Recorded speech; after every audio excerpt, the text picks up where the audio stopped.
বন্ধুসকল মুৰ্গী ফাৰ্মত মুৰ্গীৰ চকু কিয় আপোনাৰ বন্ধ হৈ যায় বা চকুত কিয় বেমাৰ হয় এই বিষয়ে ডিটেইলছত 2-4 কথা আজি আলোচনা কৰিম। বন্ধুসকল ইয়া চাওক, এইটো এটা মুৰ্গী দেখা পাই আছে, চকু আপোনাৰ নষ্ট হৈ গ'ল। এই নষ্ট হোৱাৰ প্ৰথম কাৰণ থাকে এই যিবিলাক ফাৰ্ম দেখা পাই আছে, ফাৰ্মৰ ভিতৰত যদি এমোনিয়া যিটো আছে, এমোনিয়া গেছটো যদি আপোনাৰ ভিতৰত থাকে তেতিয়াহ'লে ফাৰ্মত মুৰ্গীবিলাকৰ যিটো চকু আছে সেই চকুটো বিশেষকৈ আপোনাৰ বন্ধ হৈ যোৱা বা বেমাৰ হোৱা দেখা যায়। তো তাৰ কাৰণে কি কৰিব লাগে, আপোনাৰ মই এতিয়া যিটো ফাৰ্মত আহিছোঁ এই ফাৰ্মত এই বেমাৰটো দেখা পাইছোঁ। কাৰণ এই ফাৰ্মত আহি পাইছোঁ কি আপোনাৰ তলত একো নাই, আপোনাৰ তুঁহ একো নাই। আপুনি ইয়াত আপোনাৰ চাওক মুৰ্গীৰ চব বীজ পৰি আছে, চব অনলি আপোনাৰ মুৰ্গী পায়খানা, আপোনাৰ কিন্তু কোনো ধৰণৰ এইবিলাক তুঁহ গুৰি নাই।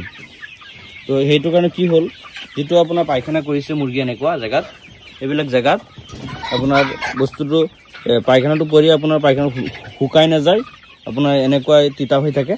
তো তাৰ পৰা আপোনাৰ গোন্ধ ওলায়, সেই গোন্ধটোক এমোনিয়া বুলি কয়। তো এই এমোনিয়াটো বেছি আপোনাৰ যদি ফাৰ্মত হৈ যায় তেতিয়া আপোনাৰ ফাৰ্মৰ মুৰ্গীবিলাকৰ চকুত আপোনাৰ কৰাই যায়, কেতিয়াবা আপোনাৰ চকু বন্ধ হৈ যায়, চকুৰ পানী পৰে। তো এনেকুৱা সমস্যা দেখা যায়। এই ফাৰ্মত দেখা পাইছোঁ এনেকুৱা সমস্যা বহুত, আপোনাৰ মুৰ্গীত আপোনাৰ চকুত এনেকুৱা ওলাই আছে। চাওক বিশেষকৈ এই বেমাৰটো দেখা দিয়ে মুৰ্গীৰ বয়স যেতিয়া 40-ৰ পিছত হয় তেতিয়া, কাৰণ মুৰ্গীবিলাক ডাঙৰ হয়, ফাৰ্মত আপোনাৰ ঘন হয়, সেইটো টাইমত এই আপোনাৰ পৰিস্থিতি দেখা যায়। তো এইটো ট্ৰিটমেণ্ট কি, এইটো বেলেগ এটা ভিডিঅ' লৈ আহিম। তো মোৰ চেনেলটো যদি এই বিষয়ে আপুনি জানিব খোজে তেনেহ'লে মোৰ চেনেলটো ছাবস্ক্ৰাইব কৰি ৰাখিব।